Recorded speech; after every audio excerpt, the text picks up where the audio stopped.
13 years ago, Michael threw a copy of the divorce papers at me and said, "I've sold the house because I'm moving in with her." At that time, I couldn't quite grasp what he meant. "So, Emily, the divorce is already final. Just take Kevin and get out already," he told me. Those words have stayed with me. I was surprised by Kevin's words when he returned from a job interview at a company. I asked the HR interviewer, "Does your company condone affairs?" The smile that spread across his face was unlike anything I'd seen before. Apparently, the interviewer denied it. So I continued, "That's strange. Then why are you sitting there?" Indeed, the interviewer was my ex-husband, Michael. "My name is Emily, I'm 48 years old.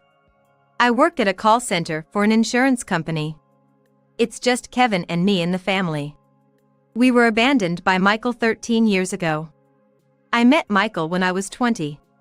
I had just graduated high school and got a job as an office worker at a subsidiary of a pharmaceutical company. That's when I met Michael, who was 27 at the time and had been transferred from the main office. He seemed interested in me for some reason and started asking me out to dinner. I had just become old enough to drink. I was definitely thrilled to be asked out by an elite from the main office. After a few such occasions, we started dating and I ended up pregnant. I was shaken.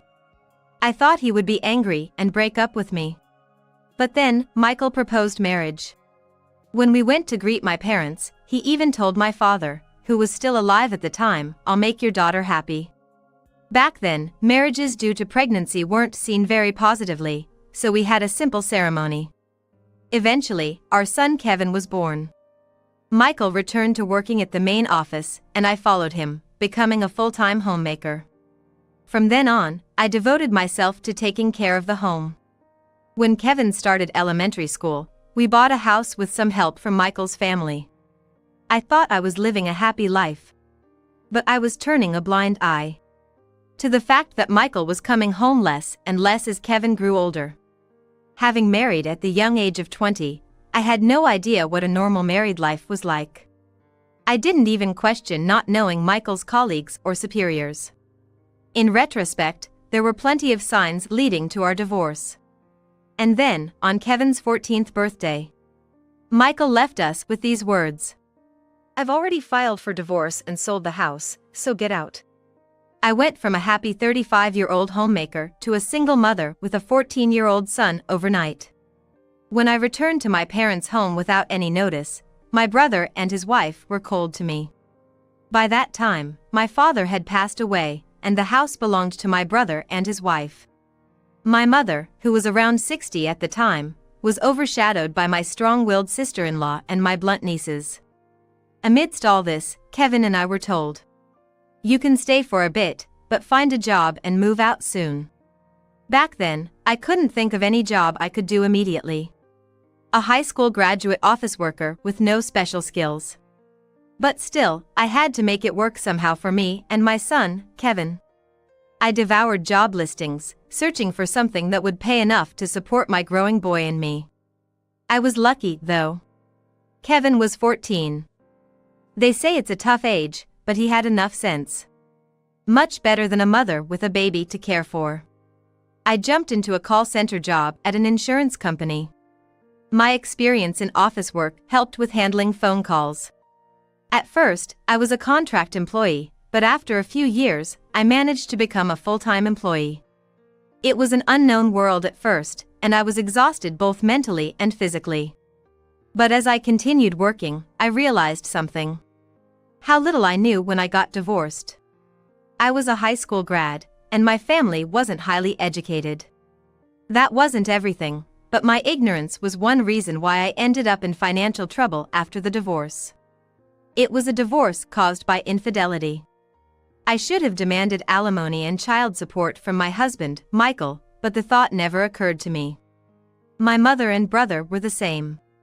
Well, if my brother had cared even a little, he might have suggested something, anything, from his acquaintances, but he didn't. It was only after I joined the insurance company and learned new things that I realized I had been treated unfairly. But by then, too much time had passed.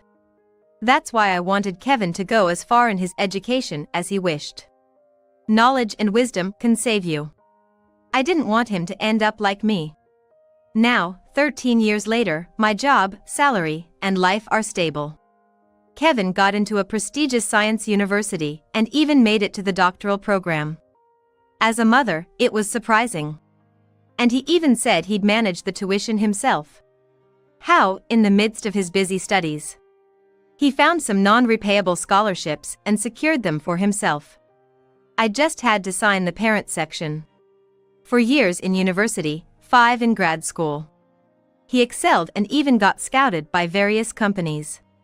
Like the saying goes, a bulk hen lays white eggs. Kevin's future must be bright. But sometimes, I'm reminded of that day. The day Michael left me. It still swirls darkly in my mind. It was so sudden. Michael came home, faced me and Kevin, and tossed a crumpled piece of paper at us. It was a copy of the divorce papers. I didn't remember signing them. But my name was written on it in handwriting similar to mine. When I asked what he meant, Michael said, "I've sold the house because I'm moving in with her." I couldn't understand what he meant. The divorce was completely out of the blue for me. "So, Emily, the divorce is already final.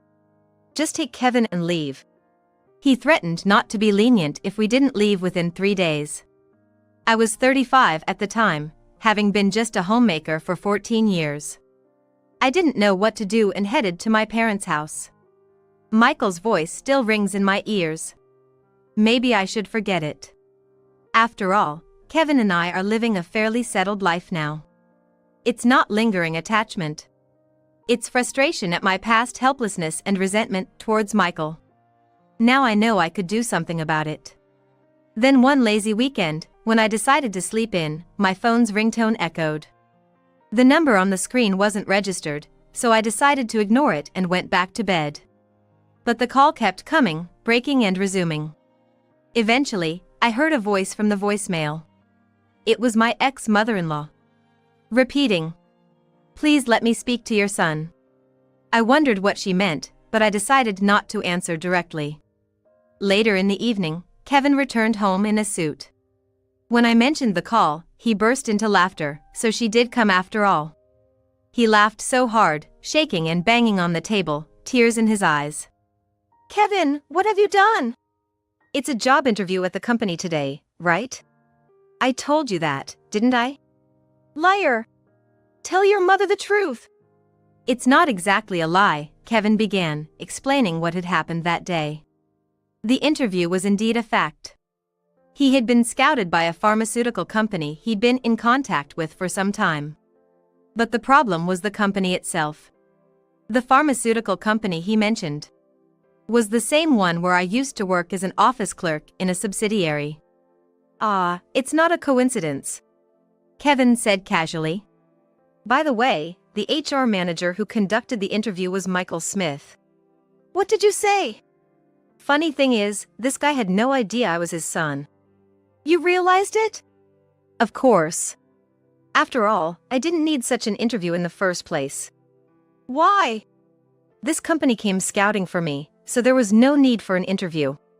"But as HR manager, he must have seen your resume, right?" "He must have. But my appearance has changed a lot since middle school, right? Hairstyle, vibe, all that."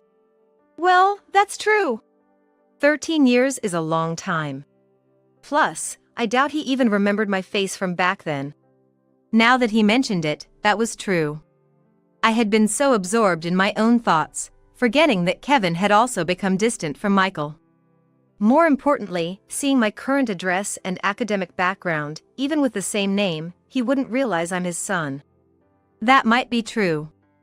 13 years ago, in his second year of middle school, Kevin had been, at best, slightly above average in his class. But after our divorce and his transfer to a new school, he began studying unusually hard. His grades suddenly shot to the top. He went to a high school that matched his academic performance, maintaining nearly the top spot in the science classes. Then he attended a prestigious national university. Recommended by a professor in his third year, He went straight through 5 years of graduate school. From his master's to his doctorate, achieving significant accomplishments in complex fields that I didn't quite understand. The scouting was due to these achievements, desired by several companies in the chemical and physical sciences. In other words, I was the one choosing them, Kevin said nonchalantly. That's why I asked for the interview. I had researched and knew he was the HR manager. I was surprised at his initiative. But he didn't change his expression even when he saw me. The interview was standard. Except Kevin had more questions to ask. So I asked the interviewer, "Does your company condone infidelity?" His face then lit up with a smile I had never seen before. And what did he reply, this HR manager? "Of course, it's not ethically acceptable," he said. Hilarious, right? So I continued, "That's strange. Then why are you here?" His face instantly froze. Kevin couldn't stop laughing. Then, thankfully, the executive next to him asked me what I meant by that. That's when I pulled this out, he said, showing a crumpled piece of paper. It was a copy of the divorce papers Michael had thrown at me. This is a copy of the divorce papers my mother was tricked into submitting by this man. What does your company think of this? You kept that copy all this time.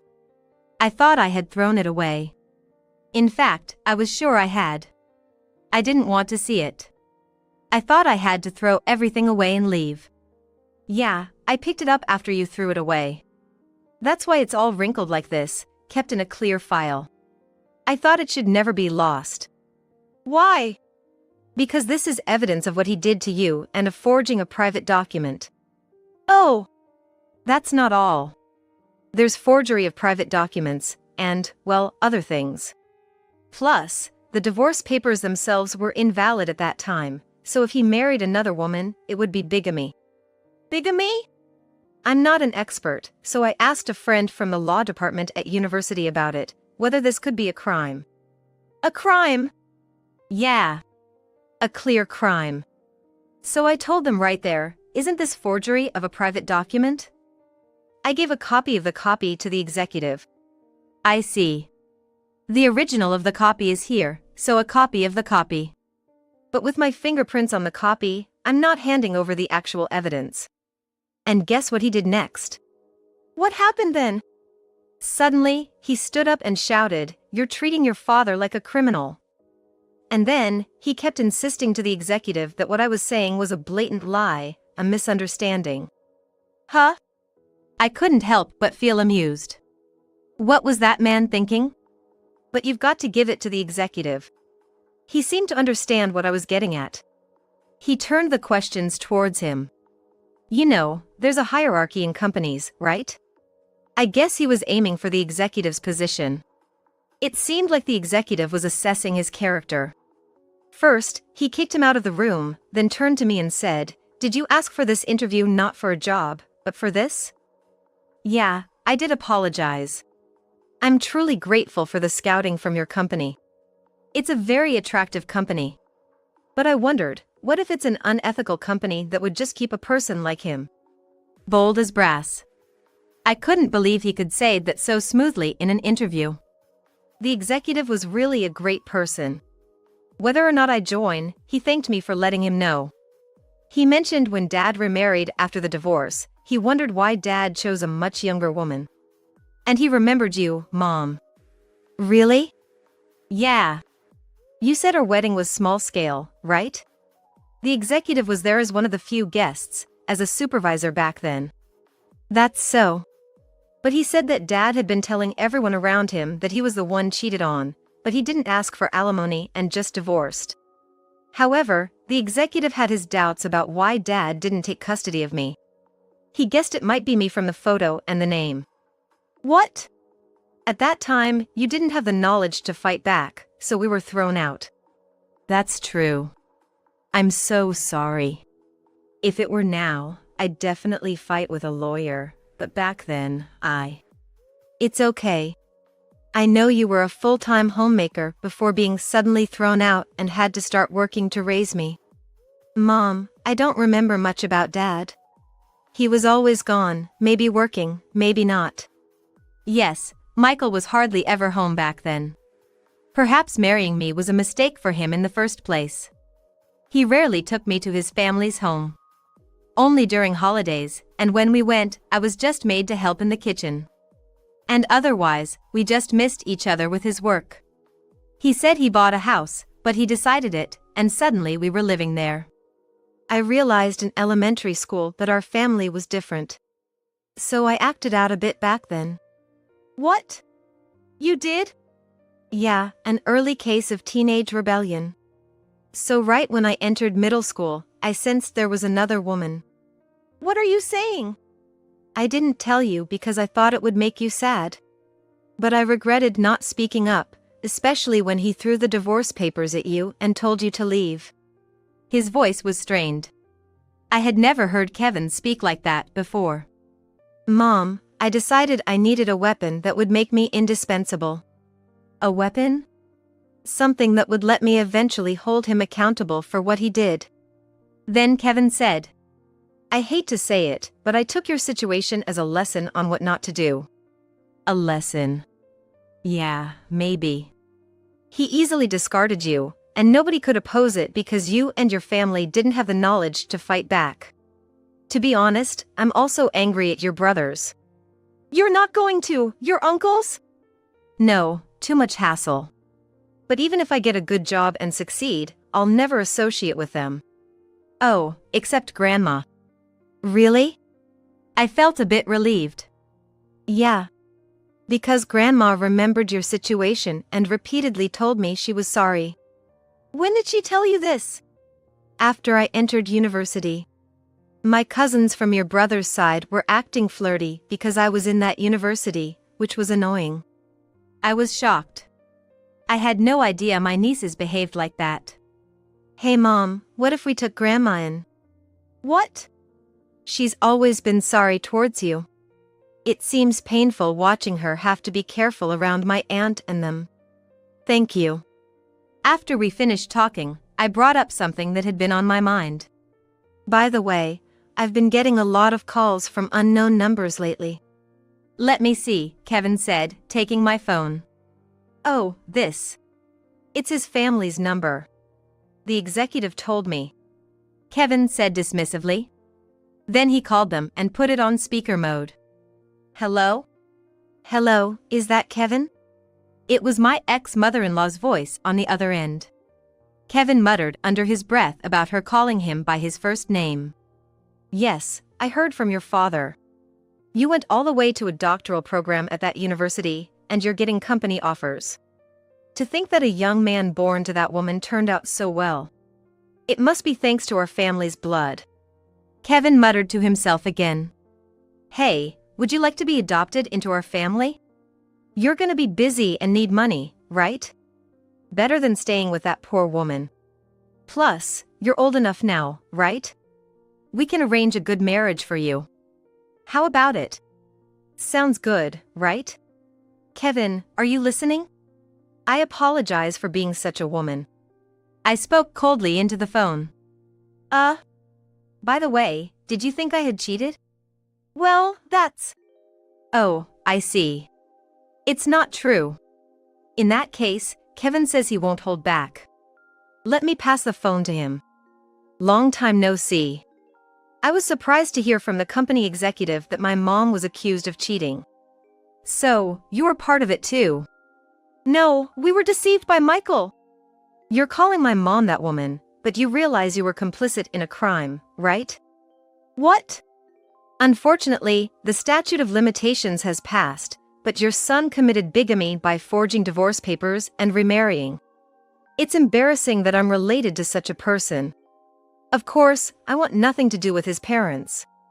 Oh, and a lawyer will be contacting your son soon for me and my mom. You don't want the inheritance? When I die, it'll all go to you. Kevin snorted. I don't need that.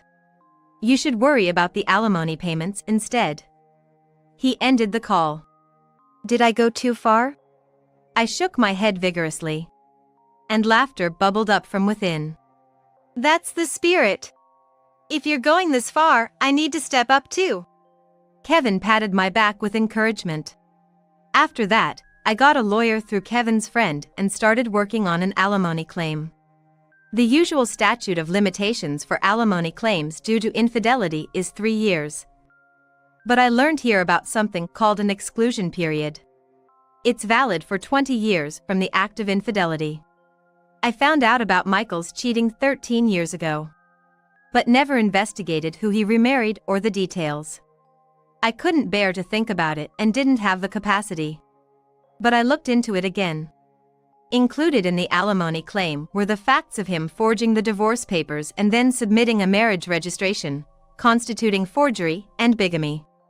Although we couldn't pursue criminal charges due to the statute of limitations, it served as a weapon for the alimony claim. I claimed alimony from Michael and his current wife and 4 years of child support for Kevin. After that, my phone started ringing non-stop again. Bigamy? What have you told him? You're ruining me. You want to destroy my wife and kids too? I let you live comfortably for 14 years. Don't think this will end here. So I replied just once. Why not sell your house then? And then I changed my phone number. As a result of our double attack, Michael paid the alimony, was demoted from HR manager, and transferred to a far-off factory as an assistant manager. I heard this from the executive I met again. Apparently, his new position is akin to a nominal busybody, unable to defy the factory manager. Indeed, even with the statute of limitations, now that several of his crimes have come to light, his reputation has hit rock bottom. He was on the elite track in the company, but now it's over. The pharmaceutical company's factory is located far from the capital region. Michael had to sell his apartment and turn it into alimony for me as part of his transfer. That was the only way he could pay the amount we demanded. Moreover, his wife and children had to move with him. It seems she had no one else to rely on. She married him at 20, just like me, and had been a homemaker ever since, enjoying the status of a high-ranking husband's wife. That backfired. She wanted to stay in the capital region with her children, but that was impossible. Her parents' home is as rural as the place he was transferred to. Apparently, she's not well liked by her in-laws. But I have my doubts about the in-laws too. Given how they treated me, I'm not surprised, but marrying off their son to a 20-year-old bride twice should have been a sign for them to sort out their son. They should have advised their criminal son before cutting off their incompetent grandchildren. Well, that's probably why they cozied up to Kevin. Ah, here's a brilliant grandchild. But that's irrelevant to Kevin. By the way, I heard an interesting story. After settling the alimony issue, my lawyer shared this with me. Wow, that guy is really a city boy through and through. What do you mean? His new place of work requires a car. I clapped my hands in realization. He's over 50 and rushing to a driving school to desperately get a driver's license. Both he and his wife. His wife too? Without a car, they can't survive there. For things like taking kids to and from school, shopping. Also, in such rural areas, you won't get hired for part-time work without transportation. I laughed, realizing the situation. I have a driver's license. My mother insisted I get it, even lending me money for it.